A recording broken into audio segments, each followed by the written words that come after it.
Allora, con gran piacere che baculiamo oggi la studio pratica lingua e Ameria di Ostia, posto che siamo un partenariato per questa discorsata. Dunque, a un nome di Omer Pedro Zavelli, che è tracce Iundie, e tanto di noi a un nome di presidente dell'esecutivo, ma principia sa discorsata e lago dunque a parola a Matteo, che ci ha spiegato appena come la zada bassa a fare. Grazie Mattia, saluto a tutti e a tutte di noi. Allora, venite a dire principio. Forse si sente in fondo, no? Poco. Così, vabbè, bon. Di principio in corso, ma di passare da poco francese, che ne pochi di nostri invitati capiscono il francese, ma un po' meno corso. Allora, studiati che hai visto il titolo la fissia, studiati la lingua corsa cinese, anche noi abbiamo studiato appena di cercare di invitare gente d'altro, giusto appunto, per rispondere o cercare di rispondere a questa domanda che è studiati la fissia, che strategie, au plurale, per la lingua corsa, dunque sguardi di qui e d'altro. Allora oggi per cercare di produrre una discorsata appena senuta e che sia dopo una maniera di sbucare tante prospettive da bene, mi piace dirigere. Allora presento quelli i più conosciuti di qui, dunque in Bastia Matteo Lacave, donc passo au francese, adjoint au maire de Bastia, délégué donc à la politique linguistique et culturelle et aussi enseignante de langue et culture corse. Saverio Lugiani, donc conseiller exécutif à l'Assemblée de Corse pour les questions linguistiques, entre autres.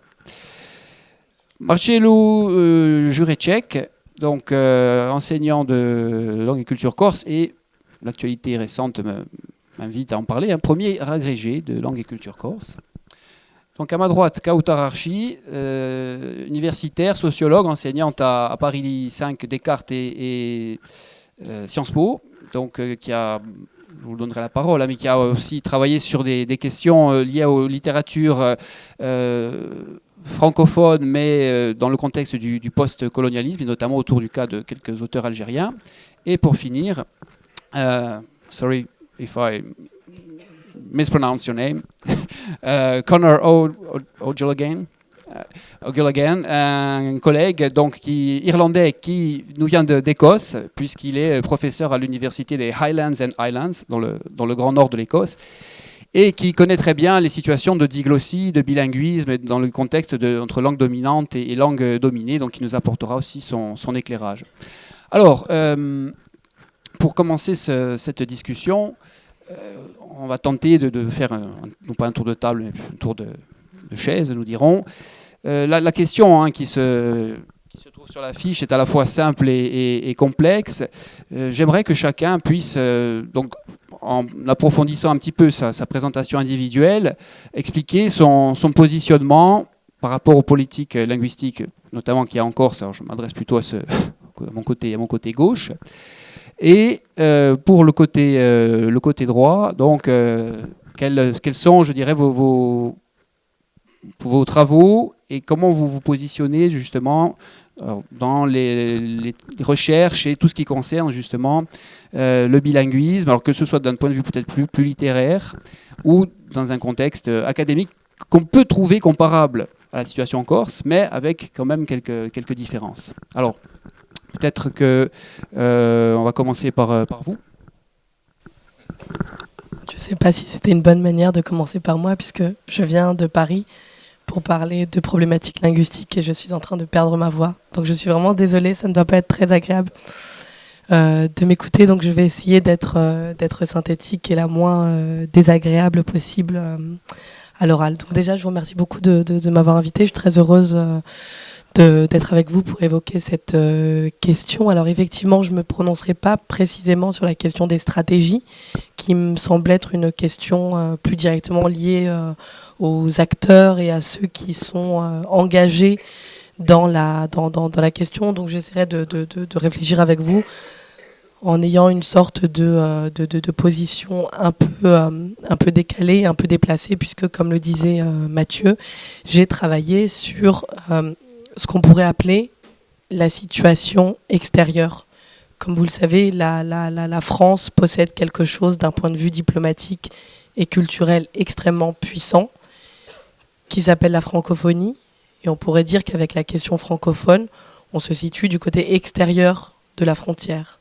Et la francophonie, si on remonte à il y a quelques décennies de ça, c'est un outil politique par lequel la France, les autorités coloniales en particulier, ont décidé de faire de la langue française ce qu'ils ont nommé, avec un nom qui est extrêmement explicite, la langue française comme langue de civilisation. Donc, comme je le dis souvent, pour tenter de civiliser les peuples, en l'occurrence ici l'Algérie, considérant qu'elle n'était pas civilisée. Donc on voit bien ici qu'avec cette situation particulière du colonialisme, la langue française et les modalités à travers lesquelles elle va être enseignée, c'est-à-dire avec le développement de politiques scolaires très particulières, va devenir un véritable outil politique pour tenter de civiliser. Mais en vérité, cette politique de civilisation de l'Algérie colonisée, c'est davantage une politique de déculturation. Et on voit bien ici à quel point la machine, on pourrait dire, de guerre, au sens propre comme au sens figuré, du monolinguisme, c'est-à-dire cette idée selon laquelle il n'y a qu'une seule langue, à un seul territoire, défini par des frontières nationales explicites, une seule langue, est extrêmement puissant et surtout extrêmement générateur de situations inégalitaires, avec des formes très prononcées, de manière très diverse, de stratégies qui vont se mettre en place. L'une des stratégies assez paradoxales qui va être mise en place par les écrivains algériens, on pourrait dire au début des années 1950, et qui est une stratégie assez fortement incarnée par un écrivain que vous connaissez peut-être, qui est Kateb Yassine, qui n'est pas très lointain. Il est décédé à Grenoble en 1989. Kateb Yassine, par exemple, avait une phrase extrêmement précise pour tenter d'expliquer sa position linguistique en l'associant à une position politique. C'était de dire finalement, j'écris en français, j'écris des romans en français pour expliquer aux Français que l'Algérie n'est pas française. Donc vous voyez qu'ici, il y a un paradoxe qui repose sur l'idée selon laquelle, en utilisant l'arme de l'autre, en utilisant l'arme du dominant, il est possible de retourner l'arme du dominant, la langue française, contre les puissances coloniales de l'époque. Et bien évidemment, et c'est ça qui m'intéresse particulièrement avec le cas corse, c'est que par la suite, les écrivains algériens, quelques-uns d'entre eux en tout cas, vont décider d'opérer ce qu'on appelle une conversion linguistique. Kateb Yassine, toujours, si on continue avec ce même exemple, au début des années 70, va considérer que la stratégie linguistique qu'il avait mise jusqu'à présent, de s'exprimer en français pour expliquer aux Français que l'Algérie n'est pas française, est une stratégie plus ou moins efficace. D'une part, l'Algérie est devenue indépendante, mais vous le savez très bien, un pays peut être indépendant politiquement et dominé linguistiquement, c'est-à-dire que la superposition n'est pas toujours parfaite. Et Kateb Yassine va abandonner la langue française pour écrire en langue dialectale, donc comme il le disait, pour écrire dans la langue des chômeurs, pour écrire dans la langue des analphabètes, pour écrire dans la langue des illettrés et du peuple algérien. Et il va abandonner aussi la forme romanesque, qui pour lui était une forme typiquement française, occidentale, européenne, etc., pour investir le genre théâtral. Donc cet élément pour vous dire que vous voyez comme il se passe extrêmement de choses du côté extérieur de la frontière, et il est évident qu'on ne peut que faire des comparaisons, et des comparaisons qui me semblent être complètement pertinentes avec ce que l'État français a fait ou continue de faire, évidemment avec des modalités très différentes, du côté intérieur de la frontière. Et la question de la diversification linguistique est évidemment fondamentale. Merci. Alors, j'ai commencé par un point de vue, d'emblée, un point de vue extérieur, justement, pour tenter de d'inverser un petit peu peut-être les habitudes. Et donc maintenant j'en viens à nos collègues et amis locaux. Justement, donc on a parlé dans un premier temps de rapport entre États, et l'actualité politique corse récemment donc montre qu'il y a une grande partie des questions linguistiques qui passent en ce moment dans un rapport assez spécifique à l'État. Donc je m'adresse à la fois à l'élu du conseil exécutif et à l'élu municipal. Hein. Comment donc, par rapport à ce qui a pu être dit, à ces premiers exemples un peu historiques qui nous précèdent et qui peuvent nous éclairer, n'est-ce pas, par rapport donc aux stratégies qui sont déployées actuellement par la région, donc par la ville, hein, quelles sont vos réactions, quel constat, je dirais, feriez-vous, et comment ce qui vient d'être dit peut vous inciter, je dirais, à positionner donc la politique linguistique corse par rapport à ce qui peut s'être fait ou se faire ailleurs. J'espère que ça fonctionne.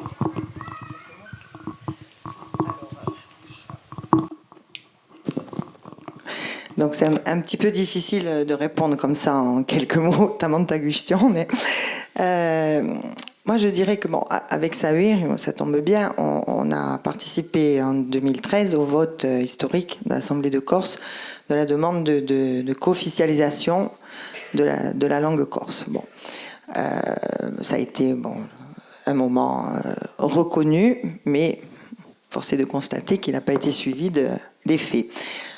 Quant avec Gilles Simeoni et mes collègues qui sont ici présents, adjoints ville de Bastia, nous avons été élus à la municipalité. On s'est dit, soit on attend que les choses viennent d'en haut et qu'il y ait un miracle linguistique, soit on essaye dans le cadre qui nous est donné de mettre en place une politique linguistique tout en sachant qu'on est quand même contraint par le fait que la langue corse ne soit pas reconnue.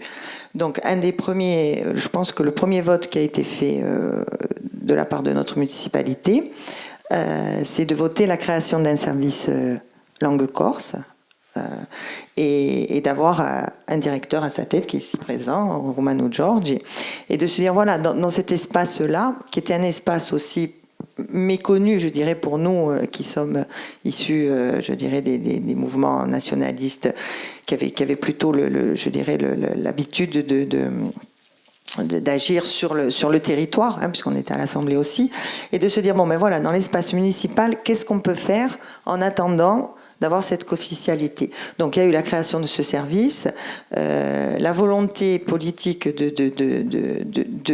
que cette langue corse elle soit à la fois identifiée dans le service, mais aussi qu'elle soit présente dans toutes les délégations.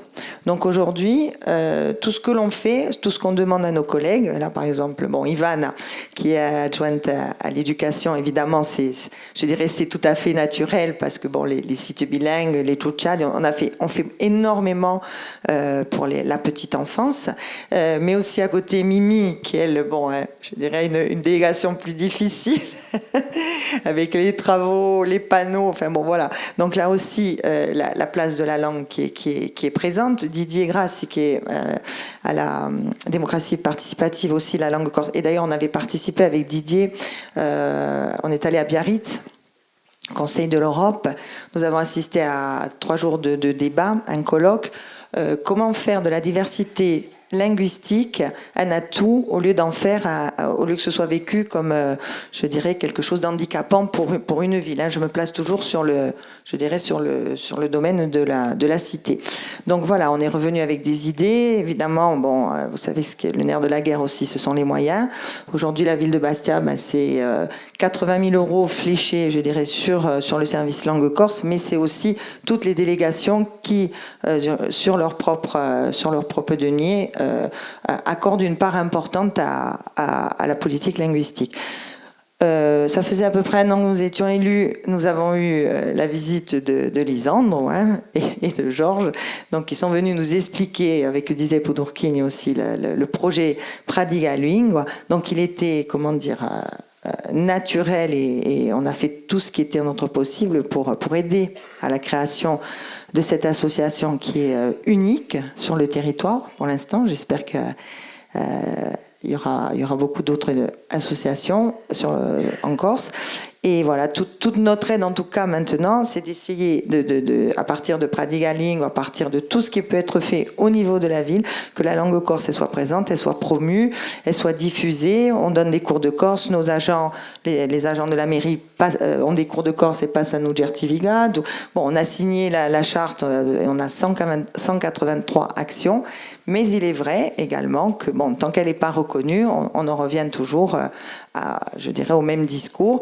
Mais en tout cas, je pense que la langue, elle est plus présente en ville, elle est présente dans la sphère publique de la cité. Et notre rêve, eh ben, ça serait que, évidemment, tous les agents de la ville parlent corse, que quelqu'un qui se présente à n'importe quel guichet de la mairie s'exprime en corse et puisse avoir aussi, je dirais, le retour en langue corse. En tout cas, nos efforts sont quotidiens, c'est pas facile. Et s'il est vrai que la langue corse je dirais aujourd'hui, a envahi plus ou moins des espaces qui lui étaient interdits avant. Je pense à l'école, je pense à la sphère publique. Il est vrai aussi que le nombre de locuteurs, on le sait, descend. Et bon, voilà, Tocano, il a dit, j'étais un peu longue, mais enfin, c'est difficile de répondre comme ça. On essaye de mettre, je dirais... Ça donne des pistes pour la suite. Nos expériences, voilà, mais beaucoup de choses, mais en tout cas, on sait qu'on est limité aussi par l'aspect non-reconnaissance. On pourra revenir justement sur cet élément avec des retours sur expérience, je dirais peut-être post-reconnaissance. Alors, pour ce qui est de la reconnaissance, je m'adresse à Saverio. Mathé a parlé d'attente, de reconnaissance. Comment... Où en est-on, je dirais, de ce processus de la reconnaissance? C'est aussi une question ouverte, mais bon, après, je ne veux pas être trop... Permettez, avant de commencer, je le dis parce qu'on en a parlé avant, on en a parlé hier soir, d'avoir de penser pour quelqu'un qui a, à une époque où la langue corse n'est pas encore à l'école, on a chanté à droite à gauche, il s'appelait Eric Gineste, entre autres. C'est quelqu'un qui est parti hier et que j'ai connu lycéen et qui a appris à parler corse, je pense, en chantant. À l'époque où il n'y avait pas encore de Corse véritablement à l'école, puisque l'école c'est le premier espace où finalement on a impulsé avec la culture, le chant et le théâtre et un peu de cinéma, ce qu'on appelle le Rea Christo. Alors, le titre c'était « Quelle stratégie ?» au pluriel. On vient d'un monde, beaucoup ici, où il n'y avait pas de stratégie. Il y avait des gens qui parlaient corse dans les maisons, et il y avait un monde à l'extérieur, et on a appris à parler français aux enfants pendant des décennies, un peu comme pour vous. On n'est pas algérien, on n'est pas marocain, mais on avait donc cette vision de l'expansion de l'empire colonial français qui faisait que la langue du pain, la langue de la promotion sociale, c'était quitter un statut de berger, un statut d'agriculteur, un statut de paria, pour être méchant avec mes ancêtres, pour partir jusqu'en Indochine et revenir en congé au village.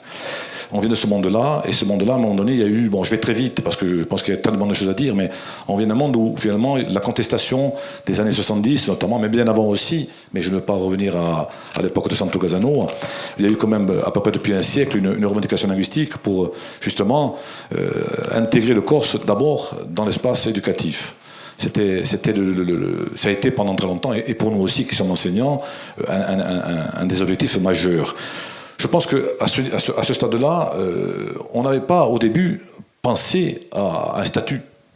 On voulait simplement que le Corse rentre à l'école. C'était quelque part un statut, mais sans dire le mot.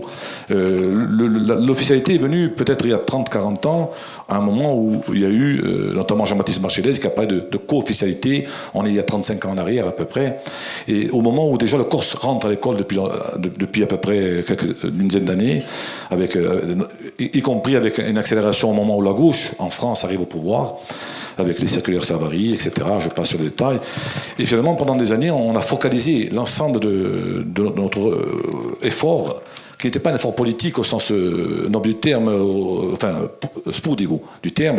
C'était un effort politique citoyen, on appelle comme ça. Le peuple chantait, le peuple voulait le Corse à l'école, et le peuple a réussi quand même à ce moment-là donc à gagner cet espace-là, même si rien n'est gagné et il y a encore beaucoup à faire. Je passe sur les détails, mais on a réussi à l'immersion l'an dernier avec mon collègue en face de moi.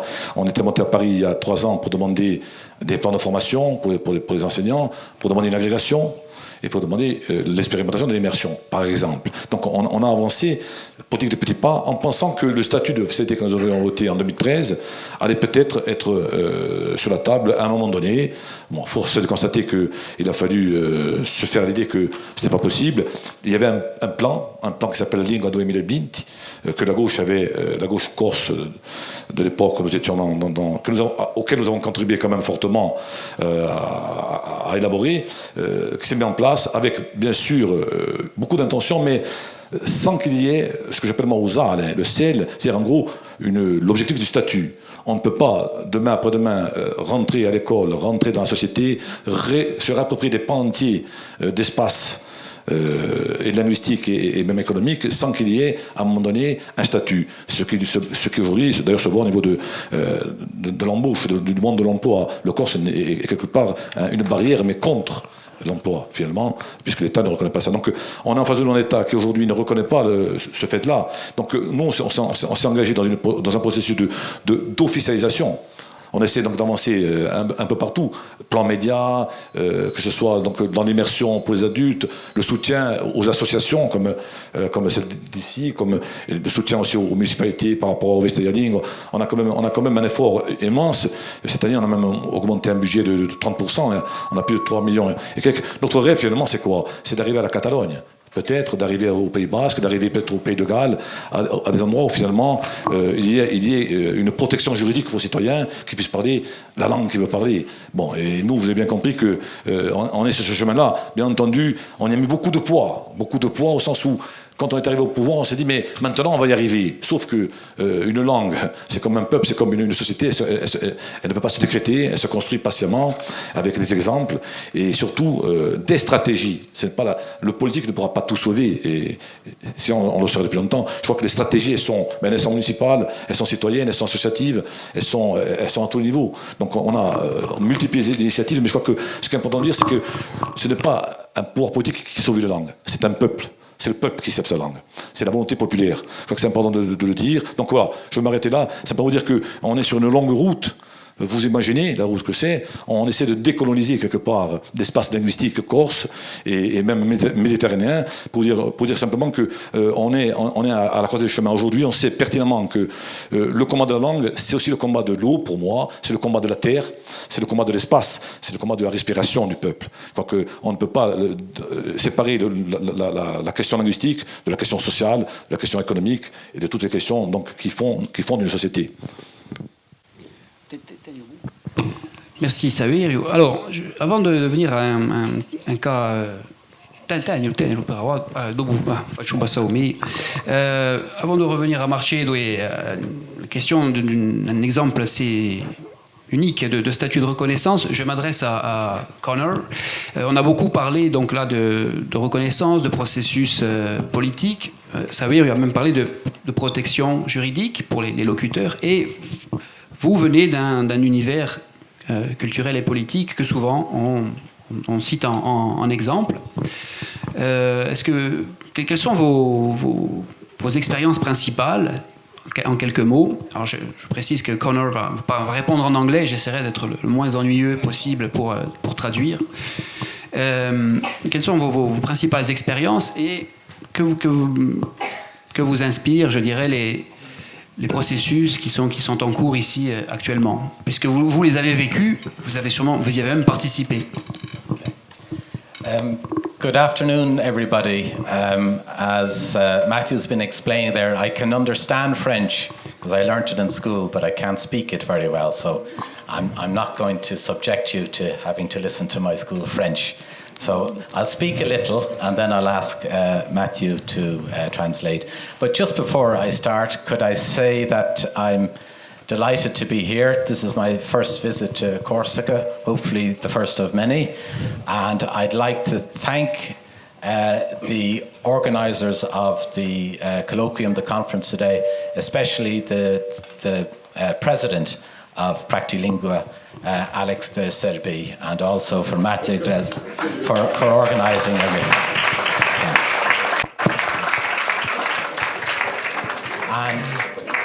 Donc, je pense que là, ça a été clair pour la plupart. Donc, il s'excuse de son français peu en mesure de soutenir une discussion, mais il comprend. Donc, très heureux d'être en Corse pour la première fois, une première qui, il espère, en appelle d'autres. Voilà. E dice un tipo, il a dit que c'est ils iront boire une bière après. So we'll go for a beer with Alex afterwards. Okay. And just before I answer the direct question about strategies, I think it's always important that academics put their cards on the table. I grew up in Dublin in a middle-class home. My parents spoke English to me, and I learned Irish in school and in many summer camps in the West, because the vernacular group of Irish lives on the West Coast in small rural pockets. And I'm very grateful to my parents. They are very supportive of me, and they encouraged me to learn it, and they spent a lot of money on me so I could go to summer camps and learn off the vernacular group. Now, donc il dit qu'un enseignant dans ce domaine-là doit jouer carte sur table. Il a appris l'irlandais à l'école et aussi en participant à des camps d'été, c'est-à-dire des sortes de séjours immersifs pour jeunes Irlandais non irlandophones, mais dans des zones fortement irlandophones, notamment à l'ouest de l'île. Il remercie beaucoup ses parents qui ont dépensé, qui ont mis de l'argent dans ce processus et qui l'ont beaucoup encouragé dans cette voie, bien qu'il n'ait pas parlé irlandais à la maison.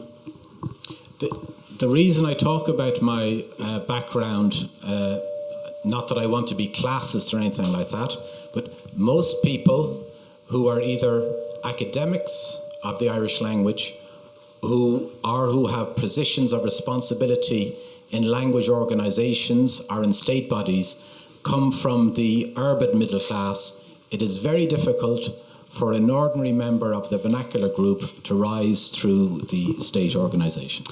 Il explique qu'il a donné quelques éclairages sur son parcours linguistique, puisque sans vouloir donner un éclairage qui soit uniquement orienté sur la question des classes sociales, en Irlande, il est très compliqué pour un locuteur natif d'extraction sociale humble, entre guillemets, d'atteindre un niveau intellectuel et donc social important. La plupart des gens qui sont investis académiquement dans l'étude de l'irlandais sont de milieux favorisés. Okay. And that is why the language debate in Ireland and in Scotland to a large extent is dominated by learners of the language rather than those who live and grow up with the language. C'est pour ça qu'en Irlande et en Écosse, les débats sur le bilinguisme sont majoritairement menés par des gens qui ont appris la langue et qui ne sont pas des locuteurs natifs ou qui vivent dans des zones où on trouve encore des locuteurs natifs. Okay. To get to the direct question at this stage, in Ireland, after 100 years of language policy and status for the Irish language, the language is on the point of collapse. Donc en Irlande, après un siècle, enfin, quasiment depuis 1922 de statut et de politique linguistique, l'irlandais est au bord de l'effondrement. Okay. And that is happening for several reasons, but one of the main reasons is the misdiagnosis of the problem the policy is trying to address. Et donc en Irlande, la principale raison de cette situation est une erreur de diagnostic sur la condition de l'Irlandais, l'état de l'Irlandais qu'il compare à un malade en fait. Okay. And one of the indicators of the difficulty is that we put emphasis on the status of the language. We put emphasis on the symbolism of the language to national identity, but we do not talk clearly enough about what speaking a minority language means socially. In other words, we have demoted the sociological and promoted the symbolic. Donc en Irlande, les gens parlent surtout du statut et du symbole de l'accès à l'expression en langue irlandaise, et selon lui, on ne s'intéresse pas suffisamment aux conditions sociales d'expression de la langue, ce que ça représente socialement de parler l'irlandais. Okay. I'm known in Ireland as a controversial academic. Again, I'm putting my cards on the table, and I published an article a few years ago, and I said clearly in that article that we are symbolizing Irish to death. Une formule tirée d'un article qu'il a publié il y a quelques années. Entre guillemets, nous transformons l'irlandais en symbole jusqu'à la mort, ou jusqu'à ce qu'il meure. Part of the difficulty also is that the official class, the politicians, and the academics are in denial about the vernacular crisis. And we see the same syndrome both in Scotland and in Ireland. The officialdom cannot face up to the linguistic crisis that the vernacular groups are living with. Et donc il dit qu'en Irlande, y compris en Écosse, il y a un déni de la part des officiels quant à la situation. Okay. Just to give you some, I'm known for my demo-linguistic work on the extent of the Gaelic world in Ireland and Scotland. If you look at the Irish census,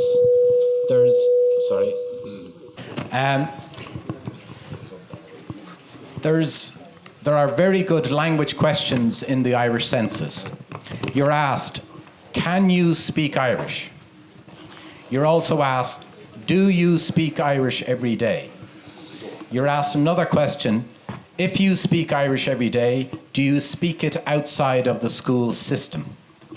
So you can see, we can look at the data for those who say, I speak it outside of the school system, therefore we can identify the areas where there's a high density of communal speakers. Donc il y a des recensements, des sortes d'enquêtes approfondies qui sont faites en Irlande, où on pose notamment 3 questions. Savez-vous parler irlandais? Donc indépendamment du niveau. Le parlez-vous tous les jours? Et si vous le parlez-vous en dehors du système scolaire? Et la réponse à ces questions, notamment la dernière, permet d'identifier les communautés où l'irlandais est un langage véhiculaire, enfin à la fois vernaculaire et véhiculaire. Okay. So, the statistics, the people who say they can speak Irish, 1.7 million people, which is over a third of the population. Donc ceux qui répondent « oui, je parle irlandais » sont 1 700 000. Okay. The vernacular group, the people who live in communities who speak it every day, is 20,000 people, spread over 7 counties. En revanche, ceux qui le parlent en tant que langue communautaire ne sont que 20 000, répartis sur 7, ce qu'il appelle communautés, c'est pas le terme. Communities, are communities the same thing as counties? No, a county is bigger than a county. Les comtés c'est plus gros. Donc des communautés, des lieux définis. Voilà. Okay. The equivalent figures in Scotland, you're only asked one question: can you speak Gaelic? 58,000 people say out of over 5 million people, so 1% say they can speak Gaelic. But our research, which will be published later on in the year, we estimate that the vernacular group, which only exists now in the islands off the northwest coast of Scotland, we estimate that the speaker group is around 10,000 people. Et concernant le gaélique, il y aurait 58 000 réponses positives. En revanche, d'après une recherche que lui et ses collègues vont bientôt publier, 10 000 locuteurs réels, notamment sur des petites îles au large de l'ouest de l'Irlande. Okay.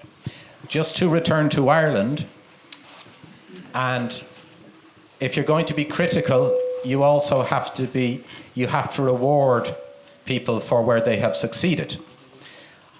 Of the 1.7 million people in Ireland who say they can speak Irish, I estimate that maybe around between the two parts of Ireland, Southern Ireland and Northern Ireland, there are about 200,000 very good speakers who have learnt it. In other words, they gained their knowledge of Irish from school rather than living in a community. That is a major achievement for a minority language.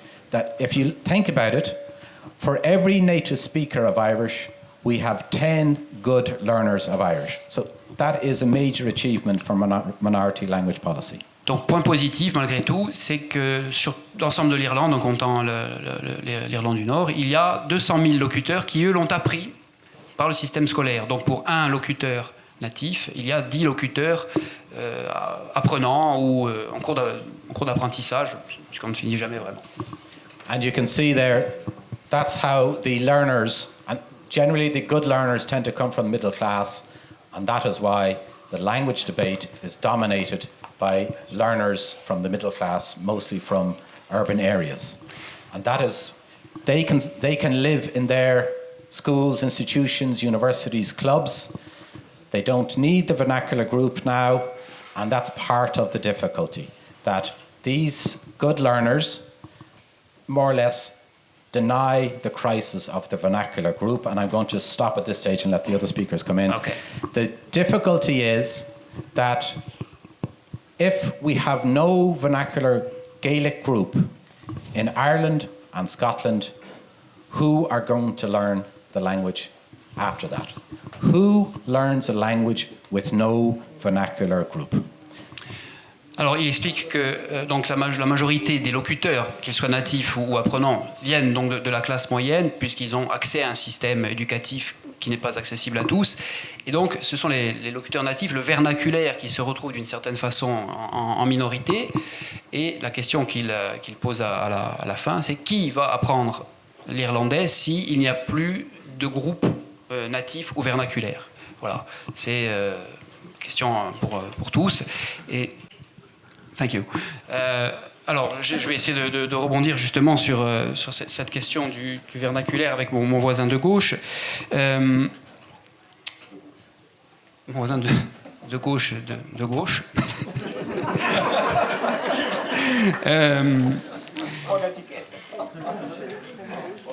On parlait donc du statut, puisque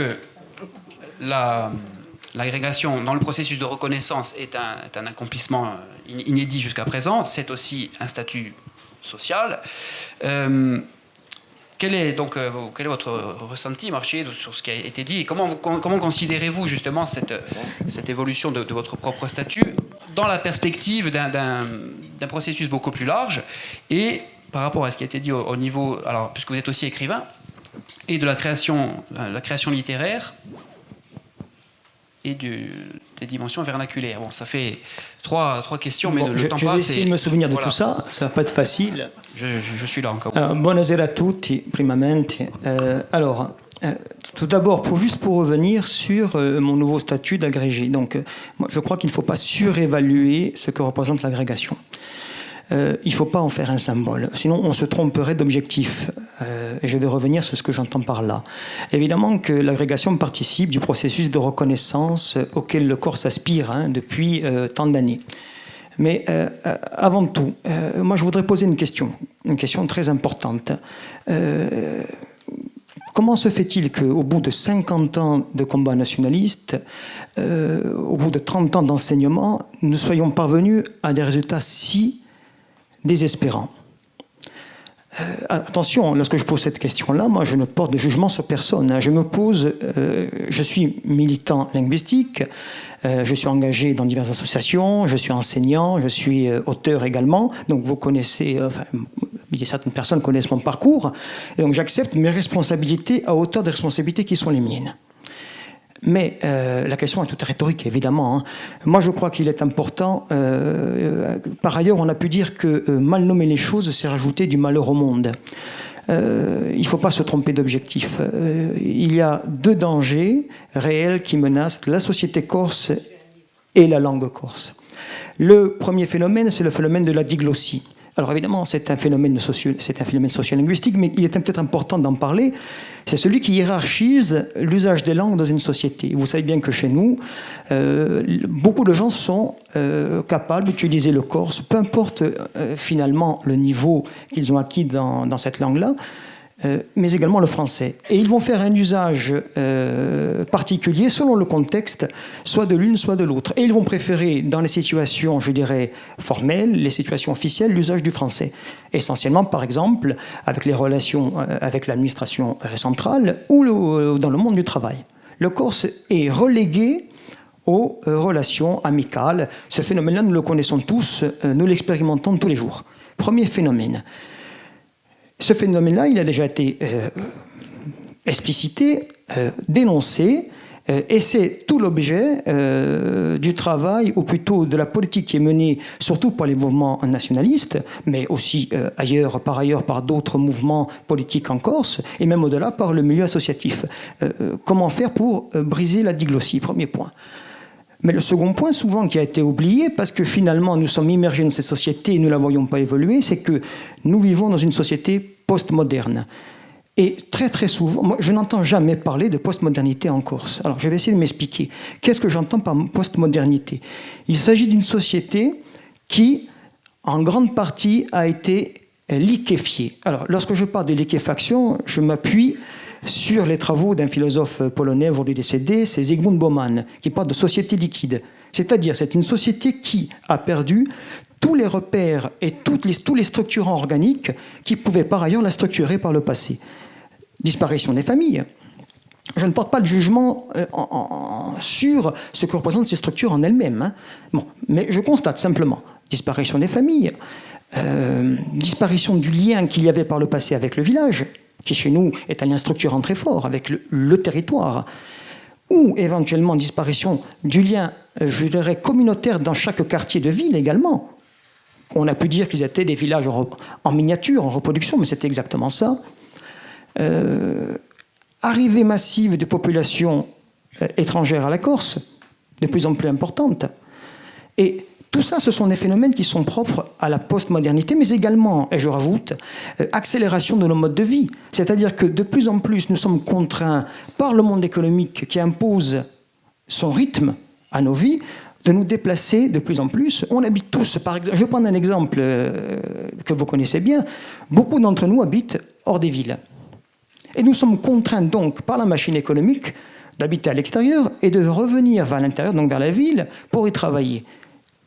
D'un point de vue, je dirais, formel, ça nous contraint à un déplacement. Et ça nous contraint également donc à nous couper de l'endroit où nous vivons, de ne plus pouvoir recréer de communauté dans cet endroit-là, et de nous retrouver isolés dans un moyen de transport. Ça peut vous sembler très banal, même trivial ce que je dis, mais ça contraint fortement, aujourd'hui, notre vie quotidienne. Si on rajoute à cela, dans ces communautés, qui ne sont plus des communautés, dans ces régions périurbaines qui entourent nos grandes villes, je vous rappelle que la Corse compte à peu près 320 000 habitants. Hein. Plus de la moitié de la population, aujourd'hui, est urbanisée. Et lorsqu'on parle de la population des villages, elle vit sur le rythme urbain. Donc il n'y a plus de villages en Corse, dans les faits. Enfin, il y a des villages, il y a encore des structures architecturales qu'on appelle villages, mais il n'y a plus de communauté villageoise. Je laisse de côté les personnes les plus anciennes qui ont encore vécu dans un monde qui n'existe plus et qui maintiennent peut-être un peu cela, mais ces gens-là sont appelés à disparaître. Donc, dans les communautés périurbaines, j'en reviens, on ne parvient pas à faire communauté, justement. On vit tous les uns à côté des autres, comme dans un immeuble à l'horizontale, en y reproduisant le même schéma. Comment voulez-vous que, juste pour cet exemple-là, ceux qui arrivent et qui sont nombreux à venir s'installer en Corse, et peu importe leur raison, hein, puissent s'intégrer à quoi que ce soit. Il n'y a plus de modèle auquel s'intégrer en Corse. Plus grave que cela, ce sont nos propres jeunes qui sont déculturés à présent, car ils sont happés par ce modèle post-moderne qui est offert à eux. Donc, je vais faire court, je m'arrête là. Hein. Deux idées, donc le problème de la diglossie, évidemment, mais On ne résoudra rien avec des solutions politiques si on ne recrée pas d'abord à la base une communauté de locuteurs.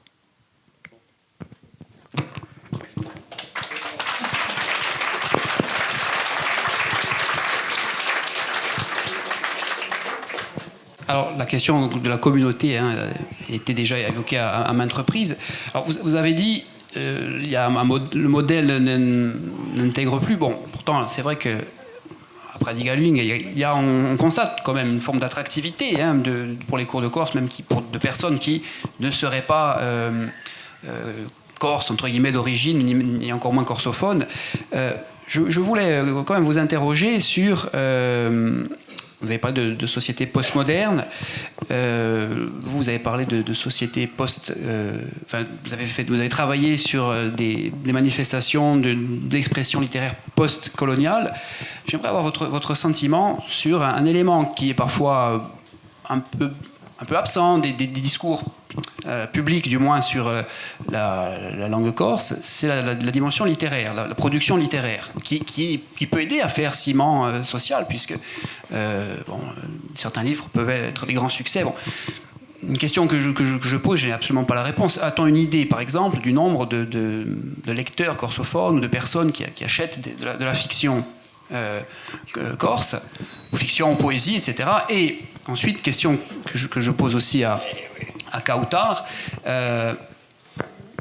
est-ce qu'on pourrait dire que la littérature corse peut être aussi d'expression francophone ou doit-elle être strictement corsophone? Et là, ensuite, je vous passerai la parole. Alors, quelques mots sur la question littéraire. Alors, si on parle du nombre de lecteurs réguliers du Corse, je parle de littérature évidemment, mais je parle sous le contrôle ici de nombreuses personnes qui pourraient éventuellement rectifier mon propos. Moi, je l'évalue à 800 personnes. Voilà. Moi, j'essaie. Alors, je vais vous présenter mon point de vue. Moi, j'essaie pas du tout d'être pessimiste. Je ne suis pas pessimiste. Moi, je suis quelqu'un de très jovial dans la vie de tous les jours. Pas. Mais moi, je suis quand même médecin.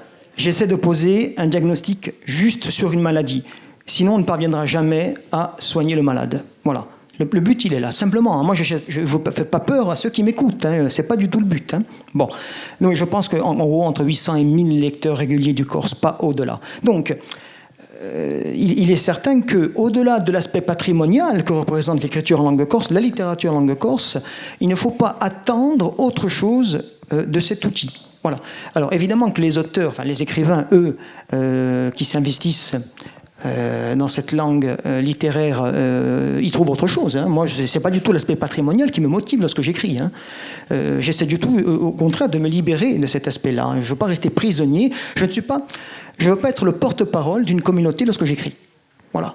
Mais c'est parfois difficile, mais j'essaie de m'extraire justement de ce rôle qu'on peut-être dû assumer. Je parle également sous le contrôle d'auteurs qui sont là, qui ont vécu l'époque, qu'ont peut-être dû assumer les auteurs du Reacquisto, c'est-à-dire ceux des années 70-80.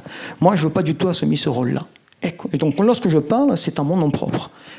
Mais en même temps, je parle à partir du point de vue qui est le mien, c'est-à-dire en fonction de mon héritage culturel et linguistique, et donc juste du corse. Je peux très bien aussi user du français. Je le fais parfois. Mais c'est plutôt en Corse que je vois les choses, et donc c'est avec cette langue-là, et c'est tout à fait naturel. Finalement, je ne me pose pas trop la question, et pour moi, ce n'est pas du tout une question, je dirais, essentielle dans mon travail. Merci Marcelo. Alors, je me tourne vers Kautar, justement, sur ces questions d'expression littéraire. On dit souvent que la France s'est aussi construite autour de ses écrivains. Est-ce que l'exemple algérien donne des éclairages justement sur la nécessité ou non d'une littérature arabophone pour construire une nation et une culture, ou d'autres pistes ont pu être évoquées? Quelle est votre expérience? Oui, alors effectivement, la question littéraire, elle est importante. Hier, j'ai échangé avec un journaliste, son nom m'échappe, qu'il me pardonne. Pierre Négrel. Non, Jean-Baptiste Kroll. Ah, pardon. C'était l'un des deux. J'ai eu l'article. Merci. Et au détour d'une question, il me disait, mais est-ce que finalement le littéraire au regard de la puissance du cinéma, au regard du développement du digital, etc. Est-ce que le littéraire n'est pas dépassé? Moi, je crois qu'il est important de resituer le littéraire ici et la question du patrimoine littéraire. Et le mot patrimoine ici n'est pas du tout utilisé dans une perspective muséifiante ou de cet ordre-là. C'est très important parce que ça touche à la question du symbolique. Alors j'entends bien les uns et les autres dire en même temps, nous payons aujourd'hui un peu une situation où beaucoup de choses ont été sursymbolisées et il faut revenir à une sorte de repolitisation de la question. En même temps, selon moi, la dimension symbolique ne marche pas sans la dimension matérielle, sans la dimension tangible. Pour une raison très simple, c'est que la constitution, par exemple, d'une communauté de locuteurs, elle appelle une représentation de soi en tant que locuteur. Elle appelle la représentation de soi individuellement comme appartenant à un tout plus grand. Et cela, c'est l'histoire de la constitution de la langue française comme langue nationale de l'État français à une époque extrêmement lointaine qu'on a aujourd'hui un peu oubliée, à l'époque où la langue française, langue extrêmement dominée, extrêmement pauvre et mal vue, et langue extrêmement fragile, se battait contre le haut latin et essayait de s'imposer face à la langue de l'Église. Et ce processus-là de constitution d'une langue, de constitution d'une littérature, c'est extrêmement important. Ce n'est pas pour rien qu'on utilise souvent l'expression de roman national.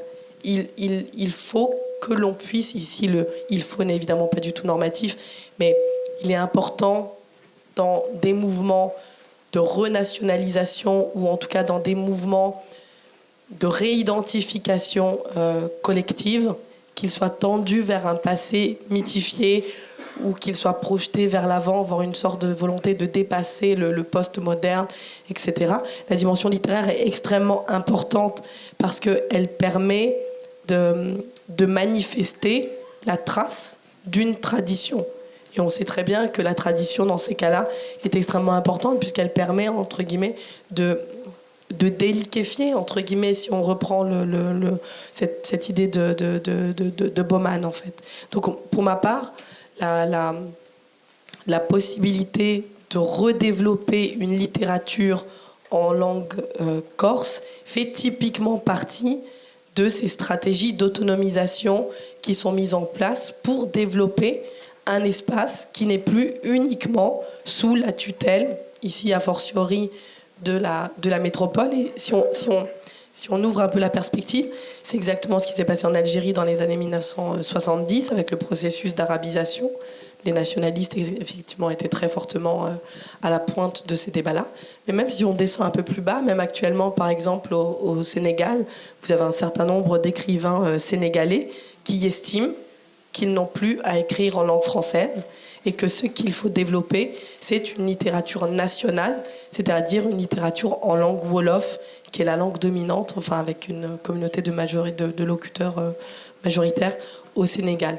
Donc cela fait typiquement partie de ces espaces symboliques qui sont fondamentaux à partir du moment où une communauté de locuteurs se dégage, puisque la question de l'espace, elle est importante. Quel espace symbolique allons-nous habiter? Et cet espace symbolique, ça peut être bien évidemment celui de la lecture individuelle, intime, le soir d'un livre en langue corse, mais ça peut être aussi, bien sûr, celui d'un débat ou d'un salon du livre qui tout d'un coup se crée à Bastia ou ailleurs, en langue corse. Donc il me semble ici que la dimension symbolique, qu'on a tendance un peu à critiquer, et je le comprends encore une fois, elle est malgré tout importante. Nous sommes des êtres sociaux, nous sommes des êtres de représentation, et la représentation est extrêmement importante, et puis elle a un pouvoir politique. Si on commence à voir apparaître des salons du livre, apparaître des collections éditoriales, apparaître des concours littéraires ou autres en langue corse, quelque chose d'une forme de valorisation culturelle va très certainement venir inquiéter les esprits politiques parisiens ou un peu autres, parce que c'est toujours un peu étonnant. Enfin, ça peut toujours un peu déstabiliser les tenants du centralisme classique. Merci. On a parlé donc de littérature qui pourrait être la trace d'une tradition. On dit en général que la tradition en Corse repose plutôt sur l'oralité. Je m'adresse à Saver et à Mathé. Comment, en tant qu'élu, vous imaginez l'insertion peut-être d'une forme de nouvelle tradition écrite dans les process politiques? Est-ce que ça vous paraît être un atout peut-être pour notamment peut-être chez les plus jeunes, puisqu'on dit souvent c'est aux enfants qu'il faut inculquer le goût des langues? Au niveau de la littérature, je ne pense pas que la municipalité elle est vraiment un rôle titre personnel. Personnel. Par contre, ce que nous avons fait cette année, nous avons créé depuis 2 ans ce qu'on appelle Ubursare Ludinash, c'est-à-dire que tout enfant qui naît à Bastia, on remet aux parents un petit cadeau, donc avec bien évidemment l'acte de naissance symbolique en langue corse, un certain nombre d'outils, et notamment aussi la liste des sites bilingues de la ville. Et nous avons passé cette année une commande donc à un écrivain corse, un auteur corse qui est Sonia Moretti, et nous lui avons demandé pour cette occasion d'écrire un livre à destination des enfants et des parents. Et ce livre s'appelle Nashida et je vous conseille de le lire parce que c'est une vraie merveille. C'est vraiment un cadeau qui est offert de la part de la ville et à cet enfant qui naît. Et Sonia l'a vraiment, je veux dire, l'a retranscrit d'une façon époustouflante. Moi, quand la première fois que je l'ai lu, je crois qu'avec Roman, on avait les larmes aux yeux. C'était très, très, très émouvant dans la symbolique, dans l'émotion. Mais je crois qu'aussi, si on n'a pas tout ça, finalement, on n'a rien à faire, je dirais, dans notre quotidien. Après, c'est sûr, on soutient, par exemple, l'association Musa Nostra, qui fait, elle aussi... qui fait son salon du livre pendant Avesta di Lingua. La littérature enfantine aussi, elle est soutenue dans les écoles via la municipalité. Mais c'est vrai que sur l'aspect strictement, je dirais, littéraire, on n'a pas trop de marge de manœuvre. Ce que nous sommes en train de faire au niveau de la culture cette année, je dis ça parce que je vois là-bas la directrice des affaires culturelles, c'est qu'on s'est rendu compte au niveau du Spedagulowi qu'il y avait beaucoup d'adaptations au niveau du théâtre en langue corse et qu'on manquait un peu de création et surtout d'avoir un regard, je dirais, contemporain sur notre société. Donc là, je dis un petit peu ce qui va se passer, je dévoile un petit secret, mais nous allons sûrement lancer un appel à projet pour la création d'une pièce en langue corse, parlant de la société corse. Mais cette création, nous allons l'accompagner avec des ateliers, justement, des ateliers d'écriture. Voilà, ça va y avoir un processus un peu long. Donc voilà, je dirais, dans le cadre municipal, c'est peut-être pas des choses révolutionnaires, mais en tout cas, c'est pog à pog. On essaye, je dirais, dans tous les domaines qui nous sont impartis, de pouvoir proposer des choses et essayer aussi après de... Alors, j'ai vu que notre Bursare Ludinash avait été repris par la ville d'Ajaccio. Donc, ça a fait des petites tantoumées. Mais voilà, je veux dire, à notre niveau, à nous, on ne peut pas non plus peut-être faire des miracles. Mais en tout cas, si nos expériences sont bonnes, on est tout à fait prêt à les transmettre. Puis je pense que le rôle aussi de la collectivité, justement, c'est de s'appuyer sur les bonnes pratiques et de les généraliser. Merci Mathé. Alors, pour savoir, peut-être en élargissant du fait littéraire au fait culturel en général, tant que la politique et la culture corse n'était pas encore, je dirais, arrivée aux affaires, notamment dans le Réacuiste, c'était très souvent des manifestations d'expression culturelle qui portaient des messages politiques. Vous en avez fait partie vous-même. Comment jugez-vous la situation aujourd'hui? Est-ce que les formes d'expression culturelle que l'on trouve dans l'île, notamment corsophone, est-ce qu'elles vous paraissent toujours être des vecteurs de promotion linguistique? Ou est-ce que le politique a peut-être un peu plus récupéré le dossier, si j'ose dire? Bon, d'abord, j'étais un peu contrarié quand Marcel a parlé. Je crois qu'il est vraiment trop tard, mais vraiment trop tard pour désespérer. Je crois qu'on est dans un pays où il faut aujourd'hui... on est des militants, vous l'avez dit, ça fait longtemps, je vois au premier rang qui était là il y a 30 ans, 40 ans, même 50 ans. Je crois qu'on est quand même beaucoup, dans ce qui apporte le nationalisme au pouvoir, aux responsabilités, des militants d'une construction patiente. On vient d'un pays où il n'y avait rien. Je ne veux pas brosser un tableau idyllique de la situation, parce que je crois que chaque matin, quand on se lève, aussi bien le président de l'exécutif qui est en face de moi, quand même, on se dit, mais qu'est-ce qu'on va faire ce matin pour servir ce pays? On vient quand même d'un monde où, moi je me rappelle, où les élus des conseils municipaux, en conseil d'école, se levaient et nous attaquaient parce qu'on faisait du corse en classe. Je ne sais pas si vous imaginez l'époque que c'était. Ça fait combien? Ça fait 40 ans. On a eu dans ma ventonque. Je veux dire, donc, moi, je reviens sur l'action. L'action, tout à l'heure, je me suis évertué à vous dire qu'on ne peut pas tout attendre du politique. Alors, Marcel a fait un parallèle avec l'aspect démographique. Dans 30 ans, la Corse comptera, si tout va bien, ou si tout va mal, ça dépend comment on se place, 450 000 habitants, avec un solde migratoire énorme. C'est-à-dire qu'il va falloir qu'on accueille à peu près 130 000 habitants en plus extérieurs, puisque le solde en Corse, il est pratiquement à zéro. Naturel. Donc ça veut dire qu'aujourd'hui, la vraie question qui se pose pour nous, c'est à la fois conforter ce que nous sommes avec une écriture du territoire qui n'est plus du tout l'écriture du territoire de nos grands-pères. On est sur l'écriture du territoire qui est à l'image un peu de nos repères, c'est-à-dire pas grand-chose. On a des repères de lotissement, de portails automatiques et de construction avec des longs murs, là où avant il y avait des maisons où on descendait demander le sel, le poivre, en eau, ou la cause. On vient de ce pays-là, et ce pays-là il s'est cassé. Il a été carrément quadrillé et décomposé. Là où il y avait des troupeaux, aujourd'hui il y a des lotissements. Moi j'ai un vieux souvenir de la plaine de Fouriane et de Bégouille, où il y avait 20 topos dans le nôtre. Aujourd'hui, quand j'arrive, je ne reconnais même plus les lieux. Donc, on a un pays qui en 30 ans, 25 ans, s'est transformé, je dirais, pratiquement avec des banlieues qui n'existaient pas. Puisque la première banlieue que j'ai connue, c'était Lubino. Le premier Lubino. Aujourd'hui, on est sur des villages dortoirs, on est sur un mythe du village au paese, Golum paese, qui coule de femme paese. Paese, il n'y a même plus d'odeur de Suzumir et de Stremole. On est d'accord.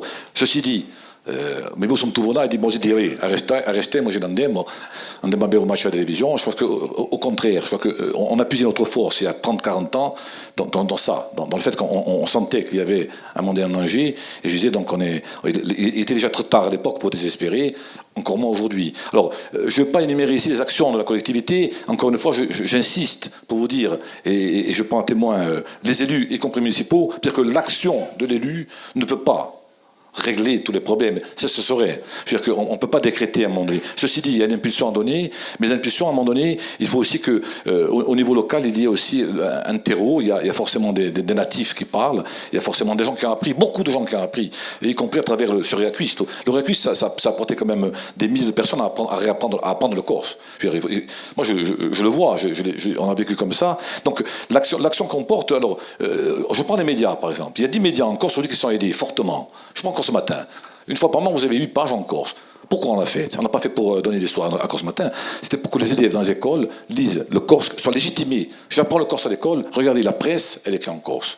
Par exemple, l'expression culturelle, l'expression, je dirais, moi j'ai connu Rigiru, donc à l'époque héroïque, depuis Brodano, etc. Il y a une expression. Ceci dit, on aura forcément des fruits à récolter le jour où on aura, au niveau de l'éducation, et je reviens au premier pilier, parce qu'aujourd'hui on a tendance à négliger le premier pilier en disant mais finalement c'est la société qu'il faut maintenant envahir.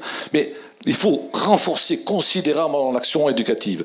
Nous sommes perpétuellement, et je le dis, et les gens le savent, dans un bras de fer, et le président le sait, perpétuel avec l'État, le ministère de l'Éducation nationale et le rectorat.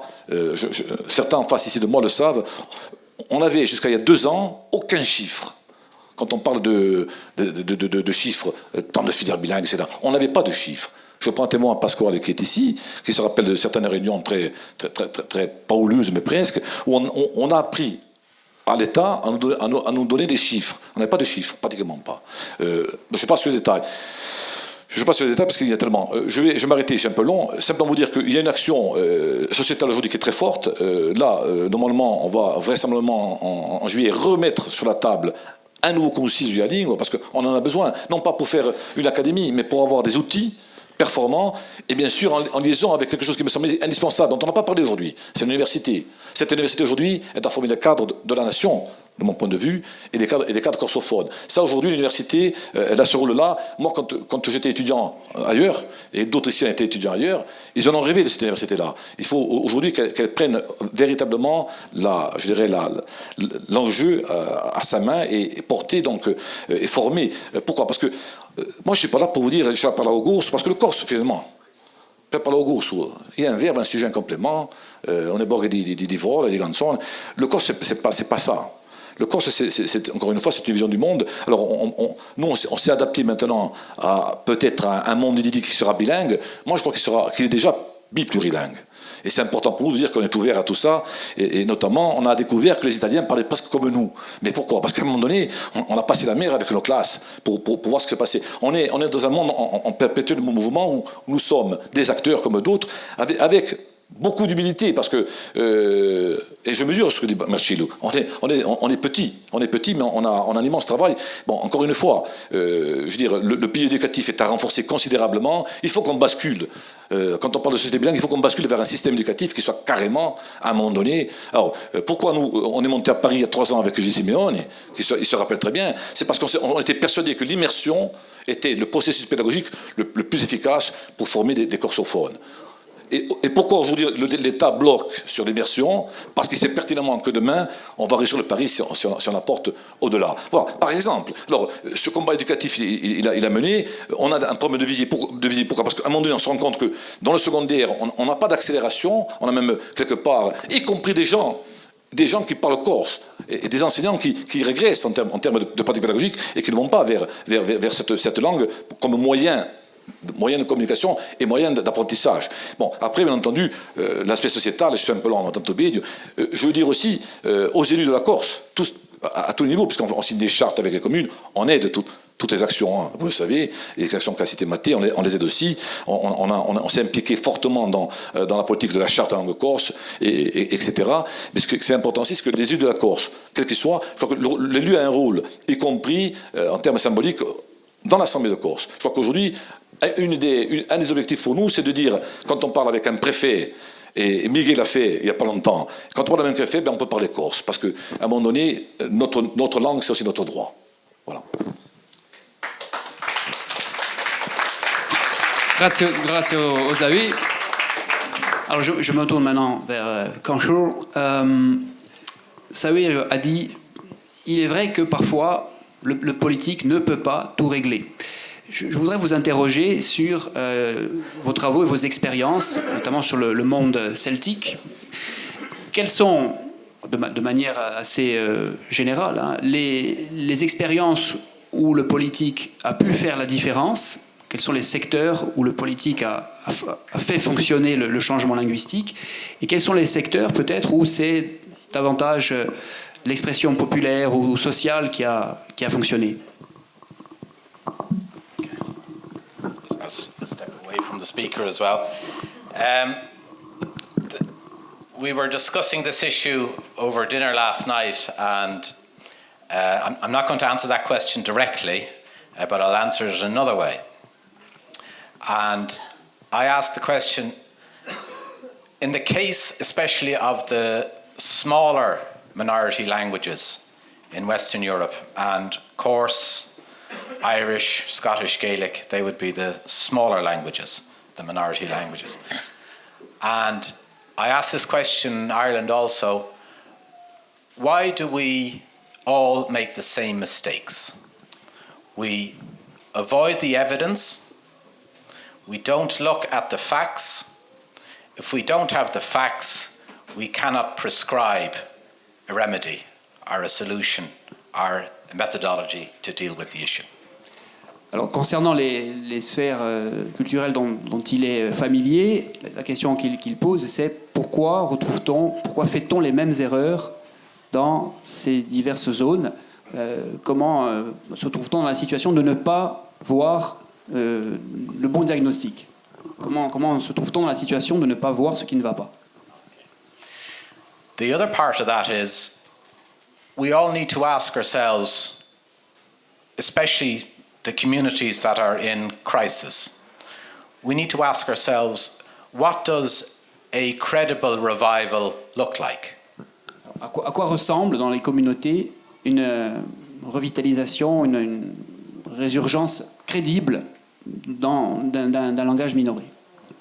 Because, again, especially in Ireland, we have a long history of abdicating responsibility to institutions, mainly schools.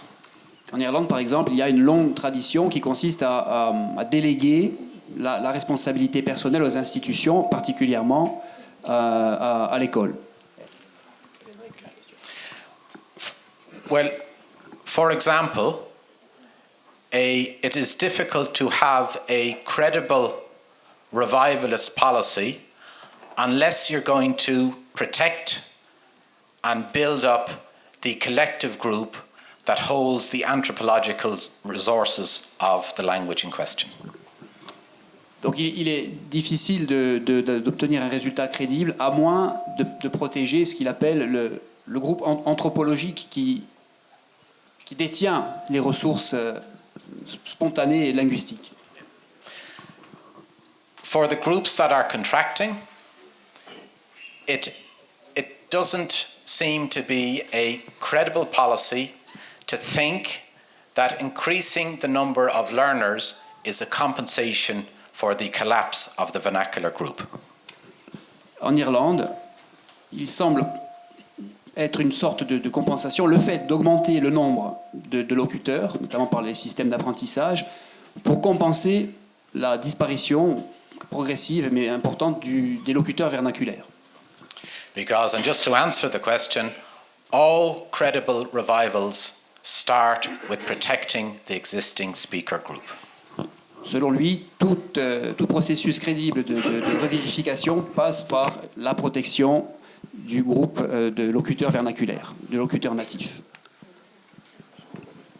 Alors, je prolonge un peu ma question. Qu'est-ce que vous entendez par protection? Quelles sont les possibilités? Comment définissez-vous cette protection? Okay. Well, for example, our research in Ireland and the book that is going to come out about Scottish Gaelic in Scotland is showing that within a short time, probably less than a generation, 10 to 20 years, there will be no vernacular Gaelic group left in the world. So therefore, the crisis that needs to be addressed is, what can we do at this stage to help the familial and communal transmission of the threatened language? Donc, d'ici 20 ou 25 ans, il n'y aura probablement plus de groupes de locuteurs natifs de gaélique dans le monde, parce qu'il y en a aussi outre-Atlantique. La question, c'est... could you say again, just repeat what you said, the last part of the sentence. Could you repeat that? Because I missed it. I'm not completely sure. The end bit of it was that we need to come up with mechanisms now to support the familial and communal transmission. Il faut des mécanismes donc pour soutenir la transmission familiale et naturelle. So quelle sorte de mécanisme? There are policy documents that we've written in Ireland with plenty of recommendations. The political class has rejected the recommendations and then wonders why the crisis continues. You have to act when you're in a crisis. A book we published in 2016, we suggested in that book, because the political and state class cannot act, they're in paralysis. They're frozen. They're not addressing the crisis. What we've suggested is that the community themselves would set up a community co-op that would emphasize and give support to family groups who decide to raise their children speaking Irish or Gaelic. We're at the level of crisis that we need to take it down to the lowest social level that is going to be meaningful to protect the transmission of the language. Alors, à la fois pour promouvoir la transmission naturelle et aussi avec une dimension sociale, puisque dans le cas évoqué ici, il y a une sorte de paralysie à un moment donné des institutions. Ce que lui et certains de ses collègues suggèrent, c'est que dans les communautés de locuteurs natifs, la communauté elle-même met en place des formes de coopératives où on peut soutenir matériellement, aider logistiquement les familles de locuteurs natifs qui sont souvent aussi socialement démunis. C'est une proposition. Ok, thank you. Alors, le temps tourne et je voudrais quand même qu'après on ait le temps d'échanger un peu avec la salle.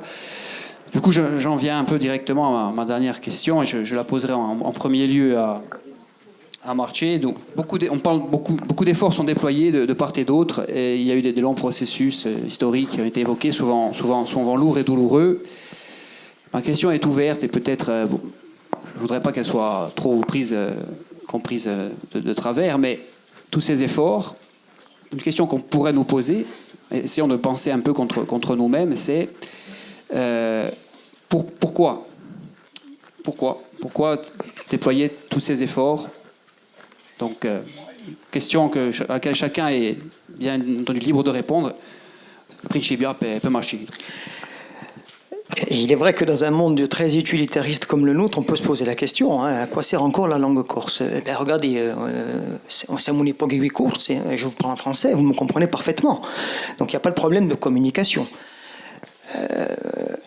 Est-ce que c'est simplement sauver un héritage? Moi, je ne crois pas. La question qu'il faut se poser, c'est donc à quoi sert la langue corse pour demain? Pas seulement pour aujourd'hui, pour demain. Je crois qu'en fait, je vais vous donner mon sentiment personnel. Moi, je crois que la langue corse participe d'un projet, et d'un projet politique. Elle servira à déterminer qui sera corse ou qui ne sera pas corse demain. Je pèse mes paroles. Pourquoi? Je préfère faire le choix d'offrir à ceux, très nombreux, comme tu le rappelais, qui vont venir s'installer en Corse, qu'on le veuille ou non. On ne pourra pas dresser de barrières, je dirais, entre les continents et nous pour empêcher ces arrivées. Donc, je préfère faire le choix d'offrir généreusement cette langue à ceux qui l'accepteraient et qui seront...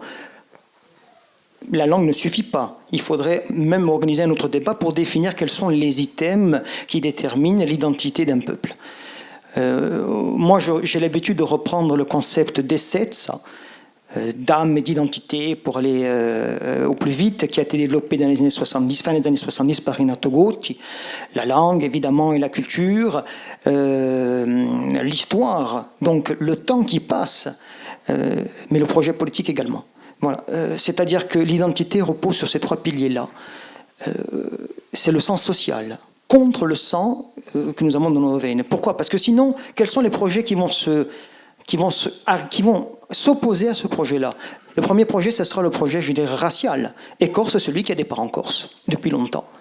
Dans ces cas, moi, je ne suis pas corse dans ces cas-là, par exemple. Je ne parle pas pour ma chapelle. Moi, ma mère est corse, évidemment, mais mon père ne l'est pas, comme mon nom l'indique. Et donc, se poserait un problème. Je suis corse ou pas? Qui est corse, finalement? À partir de quand sommes-nous corses? Est-ce que c'est le sang, simplement, que nous avons dans nos veines, donc, qui va déterminer notre identité? Premier point.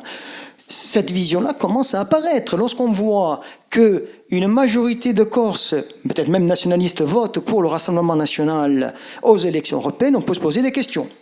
Premièrement. Second point,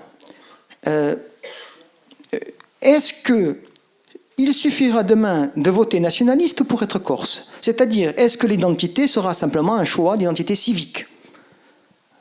Moi, je m'oppose à ces deux solutions-là. Être corse, c'est partager le sens social de la communauté, c'est s'inscrire dans un projet politique qui dure depuis longtemps. Moi, je le fais remonter même au-delà de l'indépendance pauliste, évidemment. Je m'inscris dans ce projet totalement, mais c'est un projet dynamique vers le futur. Ok, grazie. Alors, Kautar, pardon.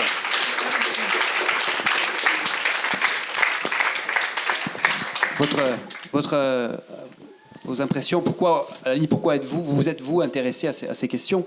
Pourquoi tentez-vous, vous aussi, d'entretenir une certaine flamme? Comme je le disais, je me situe un peu en décalé par rapport à ces questions-là et de manière assez modeste, je me définis plus comme une observatrice extérieure que comme une personne engagée personnellement dans ces questionnements-là.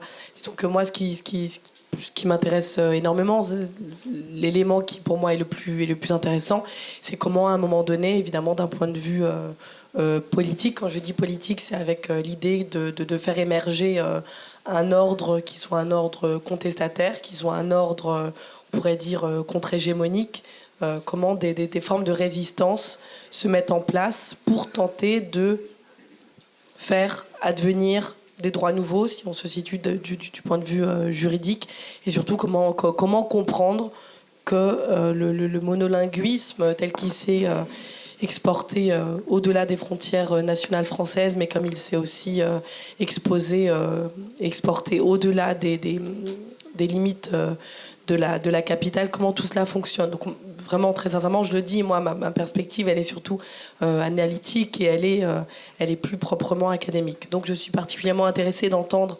les positions ici qui sont tenues. Et d'ailleurs, très sincèrement, c'est une question qui a été posée hier lors du dîner avec les organisateurs. Et c'était une question que j'avais à l'esprit de savoir, mais finalement, est-ce qu'il est possible d'être corse sans parler corse? Voilà, question un peu naïve auxquelles des formes de réponses peuvent être apportées. Moi, je crois que ce qui est aussi difficile, c'est comment est-ce qu'une langue minorée ne tombe pas dans le piège de la domination duquel elle dit vouloir sortir.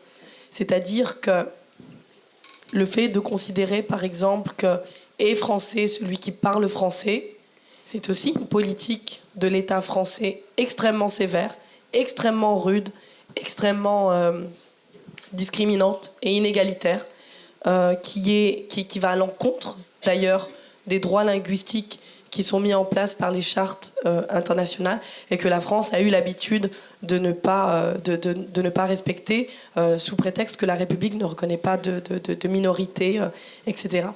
Donc je crois que, d'un point de vue peut-être politique, le risque est celui-là, de faire de la langue corse une sorte de frontière en mettant des gardes-frontières qui vérifient qui parle et qui ne parle pas. De mon point de vue, c'est quelque chose qui pourrait, qui est un risque. Qui est un risque, je dis très sincèrement, parce que ce sont tout simplement des mécanismes qui sont les mécanismes de la langue dominante, des langues dominantes, on pourrait même dire des langues mondiales qui incluent et excluent. Ce qui donc est posé, c'est d'essayer d'inventer un autre modèle que celui de l'intérieur-extérieur, que celui de la frontière. Et celui-là, il est bien évidemment posé à la population corse aujourd'hui de manière très, très forte. Merci. Alors, Mathé. Alors, bien sûr que pour nous, le projet linguistique, il est éminemment politique. D'abord, le corse, pourquoi? Pour l'épanouissement personnel. Parce que si on ne sait pas d'où on vient, qui on est, on ne peut pas aller vers les autres, justement. On ne peut pas s'ouvrir, on ne se connaît pas. Et il n'y a rien de pire que d'être nié dans ce qu'on est au plus profond, et même pire, ne pas le connaître. Deuxièmement, l'épanouissement collectif, je dirais d'un peuple, d'une nation. Et troisièmement, vraiment l'ouverture vers l'autre, parce que le projet, il est biplurilingue. Il n'est pas de dire, voilà, on ne va pas recommencer dans le monolinguisme, de tomber dans les travers. Alors, je ne suis pas spécialiste de linguistique, mais j'ai assisté à une conférence de Romano Colonna l'autre jour qui nous parlait du concept de confrontation des langues et que finalement la confrontation était nécessaire, non pas pour s'opposer, mais parce qu'elle crée le respect de l'une envers l'autre. Alors, je vais pas disserter là-dessus parce que j'en ai pas les compétences, mais je pense que s'il avait été là, il aurait peut-être développé un petit peu ce concept-là. En tout cas, pour la municipalité de Bastia, nous nous employons tous les jours justement à faire que cette offre, et il faut savoir aussi qu'il y a une énorme envie. Voilà, c'è una brama di sa lingua. D'ailleurs, je dirais la fréquentation de pratique la lingua, c'est ce que je ressens au plus, c'est qu'il y a beaucoup d'affect aussi. Moi, tous les jours, je suis enseignante, je suis conseillère pédagogique de langue et culture corse. Je dis devant Patrick, quand on est sur le grand plan de formation, les gens nous disent mais a diabeur di parla au corso, voilà. Et moi, je veux plus que les gens ils aient peur de parler corse. Voilà. Je sais pas comment faire. Je fais un appel à tutti quelli che sanno parlare benissimo, aiutate a piabaro anche se li si sbagliano, perché c'è una brama, c'è una domanda tanta et on peut pas ne pas l'entendre. Et je voudrais finir juste pour demander à Kautar un petit renseignement. En fait, vous nous avez parlé du rapport de la langue arabe avec la langue française, aujourd'hui en Algérie. Moi, je vous poserai la question de la langue tamadir, des Kabyles, qui aujourd'hui se trouve minorée par rapport à une langue arabe imposée, je pense par le FLN, puisque je veux dire, c'est venu de l'État. Donc comment cette minoration de la langue arabe vis-à-vis de la langue française, maintenant, elle reproduit la même chose, la langue arabe envers les populations kabyles. Voilà, qu'est-ce que vous en pensez? En tout cas, nous, on est là, je dirais, pour continuer, pour savoir que cette langue, c'est un trésor. Il faut absolument que tout le monde ait accès à la langue corse, parce qu'il ne peut pas y avoir deux sociétés. Il ne peut pas y avoir des gens qui ont la chance de le parler et de s'en emparer, et ceux qui vont être à côté, qui vont regarder le train passer. Il y aura forcément, alors ensuite, si elle n'est pas offerte à tout le monde, il y aura forcément des problèmes. Voilà. Oui, petite réponse très brève. Je ne vais pas me lancer dans un cours sur la problématique linguistique en Algérie. Elle est extrêmement complexe, mais vous avez effectivement tout à fait raison de préciser la problématique amazigh, ou parfois, comme on dit, la problématique berbère, qui est une problématique dans la problématique. On pourrait dire, comme on le dit souvent, que les Berbères, les Kabyles en Algérie souffrent d'une double marginalité, comme ils ont souffert d'une double domination, à la fois la domination qui était celle de l'État français de type colonial, et à laquelle s'ajoutait une domination de type arabe, et qui s'est fortement accrue dès les années 1970 en Algérie avec le processus d'arabisation. Ce sont des situations que l'on trouve de manière extrêmement répandue sur une très grande partie de la planète. Je parlais avant du cas Sénégal, du cas du Sénégal. La langue Wolof au Sénégal est une langue qui est extrêmement parlée, qui est très largement dominante d'un point de vue quantitatif, mais aussi du point de vue qualitatif par rapport aux espaces sociaux qu'elle a su attirer à elle. Mais bien évidemment que, par exemple, pour la question de la population sérère, pour la langue sérère, par exemple, avec lesquelles il y a une grande conflictualité aussi, la question se pose. Donc évidemment qu'il y a des formes de domination interne, intra, comme on dit, mais en même temps, je ne voudrais pas que l'on puisse croire qu'il y a des phénomènes de symétrie. La domination de la langue française telle qu'elle a été perpétuée en Algérie, et puis dans les protectorats, ça a été un peu différent, est une domination de type structurel, avec une volonté politique d'un État organisé dans une perspective impérialiste. La perspective kabyle, elle appelle à des réflexions qui sont beaucoup plus prolongées sur le temps, et qui appellent à d'autres formes de problématiques, notamment plus tribales et plus claniques. On pourra en parler plus longuement. Alors merci. Alors assez rapidement, on revient à la question de conclusion. Pourquoi tous ces efforts? Assez rapidement, s'il vous plaît. I'll just stand away from the speaker again. Of course, this issue, it's related to why is diversity desirable? And it's easy to say that we're in support of diversity, but it's quite difficult to be diverse because we're actually proposing something in the small cultures that is, we're saying to people that they have to support something that is not dominant in society. Donc ce qui est intéressant, selon lui, dans l'idée de supporter la diversité, c'est de proposer des moyens de préservation, mais sans créer de nouvelles formes de domination. Okay. But these issues are desirable because identity is important to people. In the same way that personal identity makes healthy psychology, collective identity makes for collective social psychology. Donc la création d'une identité collective repose aussi sur la promotion et l'encouragement à la création d'une psychologie sociale collective qui doit être une priorité. Another point is that diversity is a public good. The world getting less diverse is not good for the world. La diversité est un bien commun. Un monde avec diversité diminuée n'est pas bon. Another issue is that it's our duty. The way we can support diversity is for the Corsican people to support Corse, for the Irish people to support Irish, and for the Scottish people to support Scottish Gaelic. If we do not take up the challenge in our own context, the world will get more or less diverse. Et c'est aussi à titre personnel un devoir pour l'Écosse de parler corse, pour les Écossais de parler écossais, etc. Okay. And a final point I would make about why this is desirable is that real revivalism gives meaning to aspiration. That we don't bog down our debate in these eternal debates about what we want, what we aspire to do. It means that we act according to our convictions.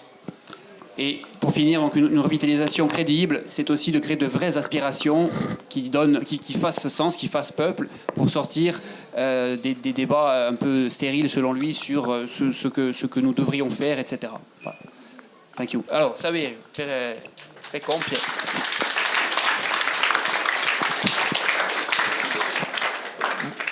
Bon, je ne vais pas faire de conclusion, puisqu'il y a des questions. Simplement, d'abord, vous avez parlé de frontières.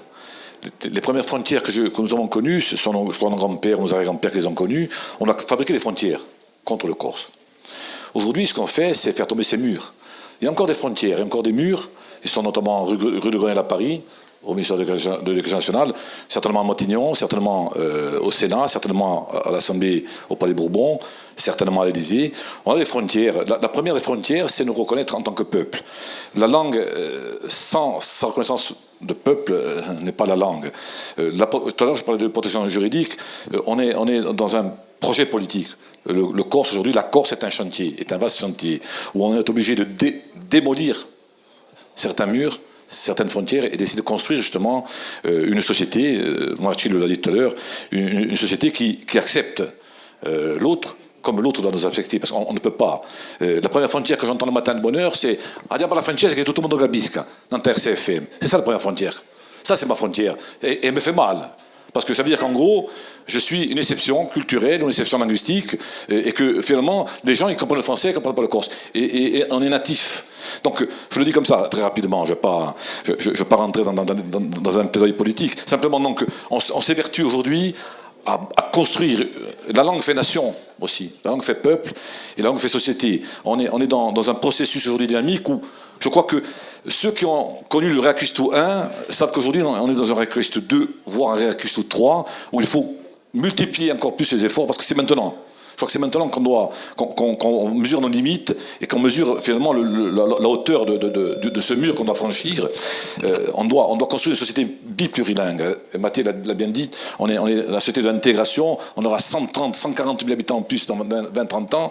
Donc on doit aujourd'hui se préparer aussi à ce que, moi je dis souvent, la lingua corsa è la lingua di tutti, ma soprattutto è la lingua per tutti. Je crois qu'il faut le dire, il faut le répéter. C'est ce qui va nous permettre demain d'abord, parce qu'elle a son génie, elle a sa mémoire, mais elle a surtout sa capacité à se projeter dans l'avenir. C'est le défi-là qu'on doit porter, nous. La langue, c'est un défi sociétal, c'est un défi historique. Ce n'est pas simplement, je l'ai dit tout à l'heure, sauver des mots comme je l'entends dit d'Aoustre, même si ça contribue à la construction. Ce n'est pas sauver des compléments des verbes, c'est sauver la génération qui vient et qui doit demain être légitimement en droit de se reconnaître en tant que Corse et de parler corse. Encore une fois, statut et reconnaissance. Allora, siamo giunti a fine di dibattito, a piazza au pubblico. On me dit qu'il reste un quart d'heure. Le président du conseil exécutif est là, hein, l'honoris Castigli. Donc allez, j'invite le président Simeone à poser une question. Buonasera a tutte e a tutti. Bonjour à nos invités, bien sûr. Merci aux organisateurs, merci aux intervenants. Ho ascoltato con assai interesse su ciò che è stato detto, abbiamo imparato assai come sempre. Donc, merci à Pradiga Lingua d'ouvrir ces espaces. Je crois que, sans flagornerie, l'association, sa démarche, sa vision de la langue corse ont démontré qu'il y a un espace pour cette langue dans une société moderne. Ça, c'est, je dirais, l'enseignement essentiel, me semble-t-il, de ce qui a été fait depuis ces années, et surtout de le faire à travers peut-être une approche qui est beaucoup plus apaisée, beaucoup plus sereine, et donc susceptible d'aller chercher des publics que le seul discours politique peut-être n'est pas en mesure de convaincre.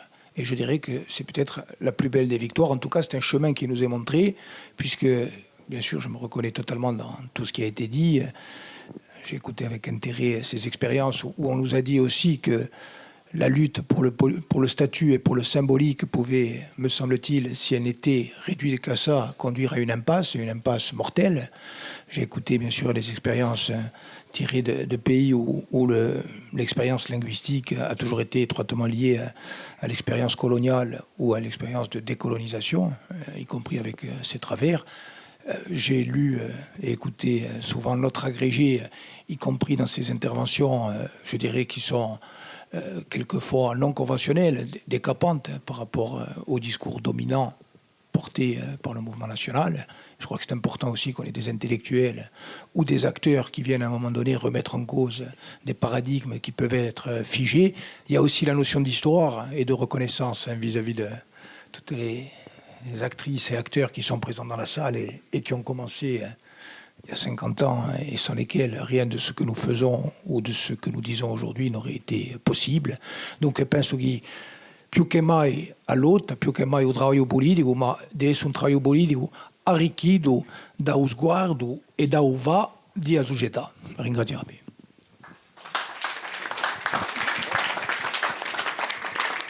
Alors, question, on a quelques minutes. Pasqua, cerca di buscarti un microfono. Grazie. Passada dito, je m'excuse. Hein. Bon, alors il faut évidemment remercier Pradiga Lingua, la municipalité du Bastia, la collectività per avere la lingua, etc. Hein, voilà. Merci aux intervenants, bien sûr, pour ce débat si riche.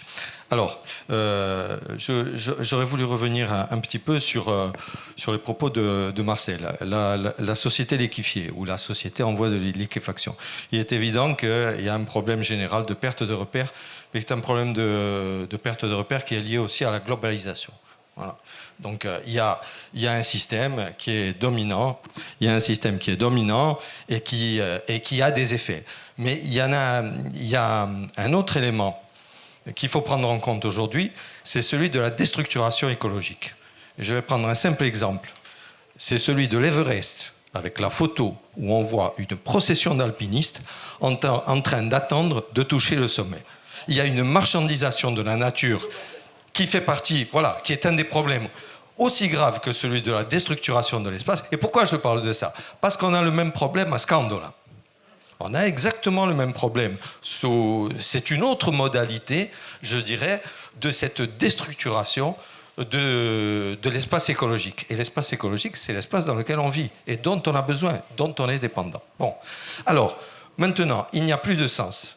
Il n'y a plus de sens. Mais je voudrais essayer de rappeler que, par exemple, par rapport aux acquis linguistiques, si on fait la comparaison de la politique scolaire qui existe aujourd'hui en Corse, avec tous ses défauts, et la question du bac est pendante, avec la loi, la modification du bac l'année prochaine, qui risque de poser structurellement un problème d'effondrement des effectifs.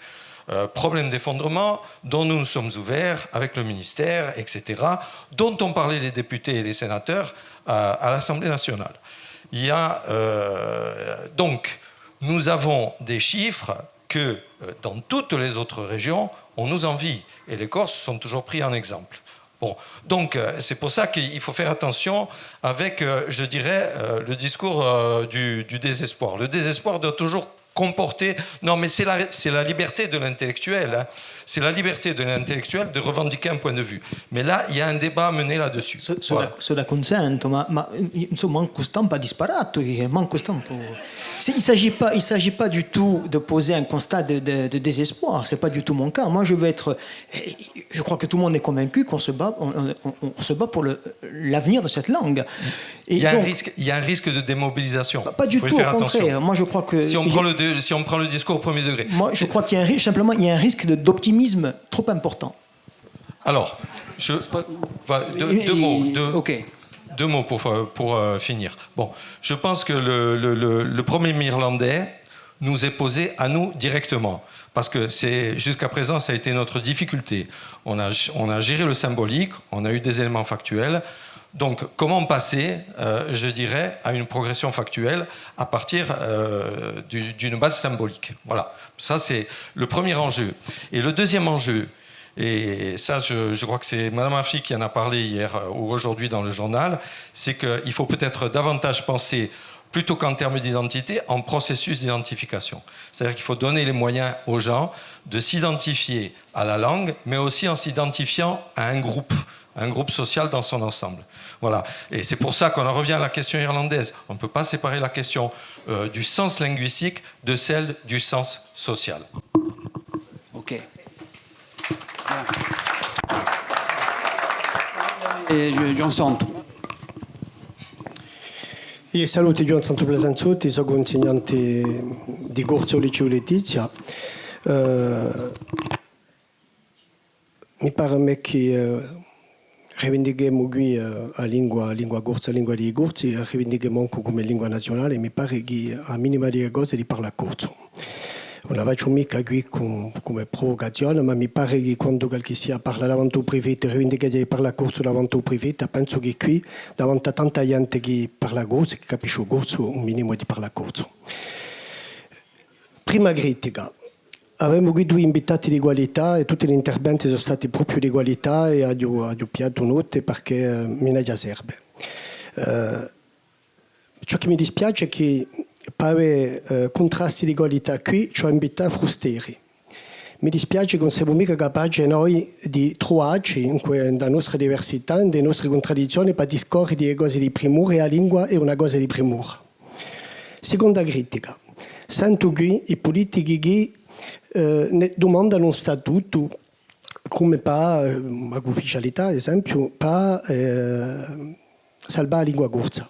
Abbiamo qui un intervenante irlandese che ci dice che il gaelico o l'irlandese è in pericolo malgrado il suo statuto. Ma la dico statuto non sarà mica la soluzione. Ne domandiamo sempre allo Stato quando che lo Stato sappiamo che è di meno in meno presente economicamente in Corsica e in Francia d'altronde è la stessa cosa. Penso che l'azione di primura deve essere fatta verso i corsi. Oggi l'impresa privata c'è stata una comunicazione di un MEDEF, il presidente del MEDEF, che ha detto che di un corso ne aveva poca primura e che dunque non aveva mica bisogno di scorrere qui. E dunque si presenta come una persona che parla per ben delle sue mercanzie non ha mica bisogno di un corso. E Berghi oggi per campare in corso non c'è mica bisogno di un corso.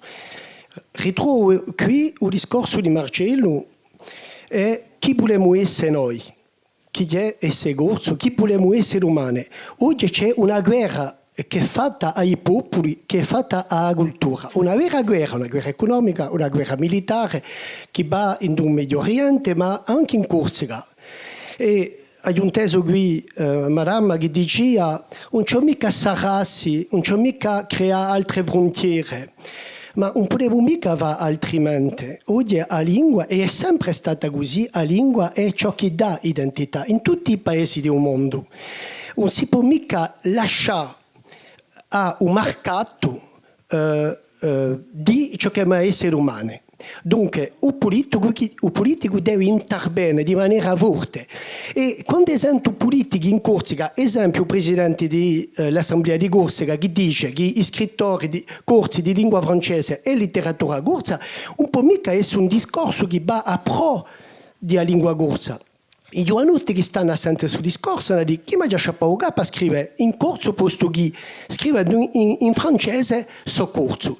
Dunque l'interrogazione, molto a mia domanda di prima, l'interrogazione che noi abbiamo qui davanti a due invitati, perché non l'avevamo mica tutti insieme? Un politico che ci prometteva, perché ci ricordassi che la rivendicazione di un riacquisto è stata prima culturale prima di essere politica. Dopo il politico ha aggiunto un caso pretensione dicendo culturale, guardate, voi non piate mica la globalità di un problema. Noi le murapia e abbiamo trovato soluzione. E oggi sento i politici che dicono no, ma c'è mica aspettare tutto da un politico. No, un politico un po' mica tutto, ma un politico ha comunque un potere d'esempio. Sicura. Se tutti i politici, quelli che hanno il potere oggi in corso, parlavano il corso, e beh, la gioventù vederia che il corso è una lingua di potere. E sarebbe una soluzione, un cambiamento psicologico oggi in Corsica. Invece che ogni volta ci abbiamo una scusa, e non so se Luciano ha detto, è vero non ter CFM, sapete che la gente non parla mica francese perché vuole essere capita da tutti, perché è incapace di tenere un discorso in corso. A maggior parte del tempo è così, e i politici che sono capaci, che variano da essere capaci, sapete perché non parlano mica corso? Perché una maggior parte dell'elettorato oggi non capisce mica il corso. E dunque l'elettorato pia a soprana non tallesse. Invece che i politici hanno una responsabilità maggiore. Dunque, rivengo a dire, su contrasto qui, ci vorrebbe che non l'avessimo tutti insieme, ma di maniera più profonda, per dire chi volevamo noi. Volevamo vincere l'elezione, sapendo che la maggior parte della gente oggi non capisce più il corso, dunque il corso un po' più essere un discorso elettoralista, ma tanto ci perdiamo. E ora bene sotto, piano piano, sul discorso che lo si può essere corso senza capire il corso. Ma il problema non è mica il fatto di essere corso oggi, ma se non siamo capaci di produrre corsi per domani. E tanto che parliamo di letteratura, e qui riungo ciò che l'ha detta a Donna, dicendo che quando voi producete una letteratura di lingua corsa, infatti non lavorate mica per oggi, lavorate per domani, per i corsi che non vengono umane. Dunque, la questione di sapere chi facciamo noi per permettere la possibilità di essere corso umane, per i nostri figlioli. È la questione di fondo. Vi ringrazio.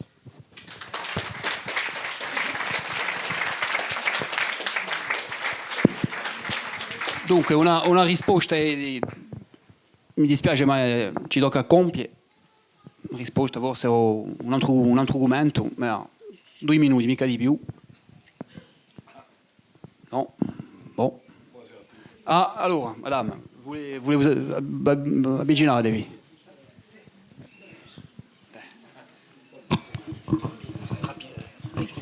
Moi, je vais parler français parce que mes cours de corse à pratica lingua ne sont pas encore assez anciens. Bon, donc moi, je voudrais étendre le débat un peu plus loin. Parce que dans chaque région française, on se bat pour garder notre identité. Là, mon père est niçois, ma mère est corse. À Nice, on a supprimé l'agrégation de niçois. Et les Niçois commencent un peu à se réveiller sur leur histoire et sur leur culture. Mais c'est la même chose en Bretagne, en Occitanie et au Pays Basque, dans toutes les régions minoritaires.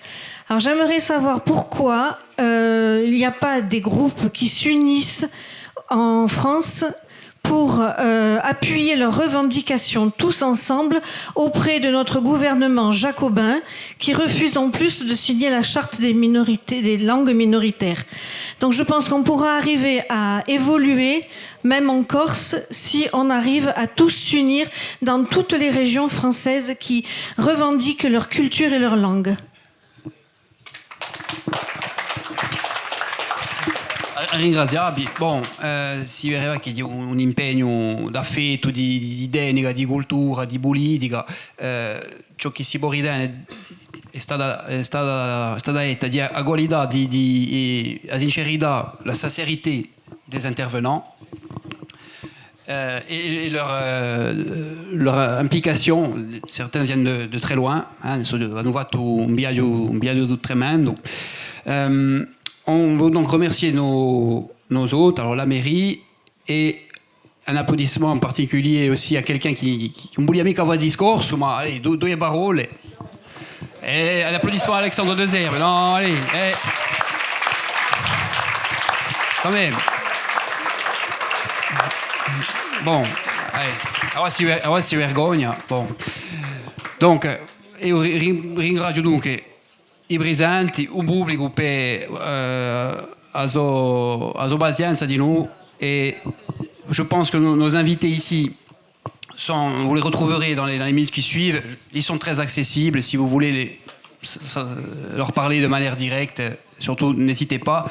Abbiamo cercato questo dibattito di creare uno spazio di espressione pubblica con ne pochi di voce e noi. Speriamo che l'emo arriva. Donc, se la ci tocca arrivare, diedilo perché ci sarà una brama, una voglia popolare. Se torna un pubblico, e li torneranno. Dunque, ringraziamo a tutti e poi passare allo spettacolo.